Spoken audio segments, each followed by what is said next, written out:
Hi, it's Joe. Welcome to the Quilt Report.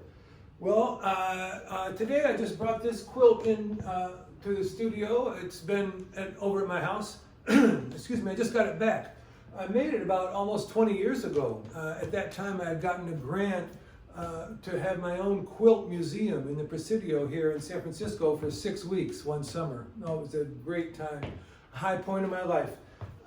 And one of the things that I had there was a how to make a quilt wall that you could walk through and just see the displays, how I had the fabric, cut the fabric up, made the fabric into blocks and cut them up and sewed them back together and used this process that I invented just for this.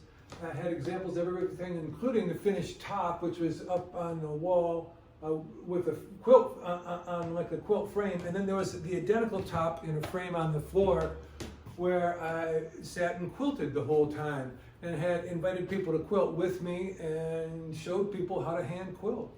So I hand quilted this and then sent it to my in-laws in Florida, and that's where it received all this light that made it fade. This blue fabric especially really faded out a lot. It used to be a deep navy blue.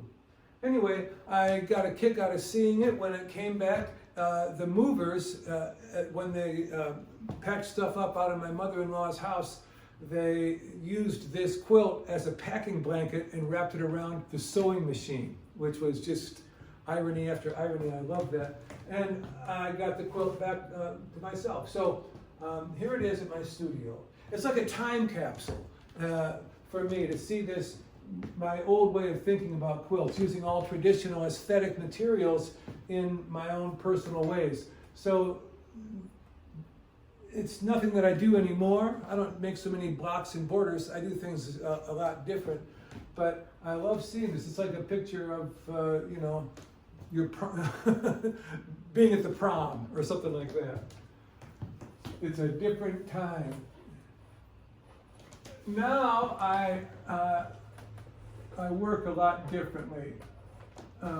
There were improvisatory and random elements on this quilt, but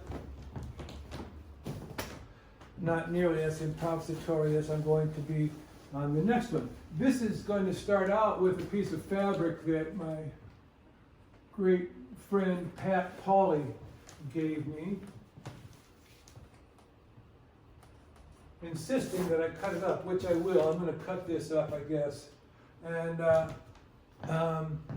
I have these other fabrics that I'm going to use somehow. I don't know what it's going to look like. I just have an idea of what I'm going to do to it. We'll see.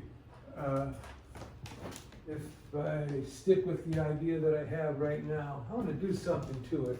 I'm going to have these fabrics and I'm going to start cutting them up and working with them. Right now I've been between quilts for about a month while the holidays intervened.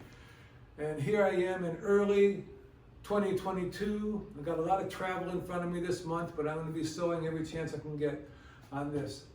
And I'll keep you informed. I'll check in with you later. Thanks for stopping by.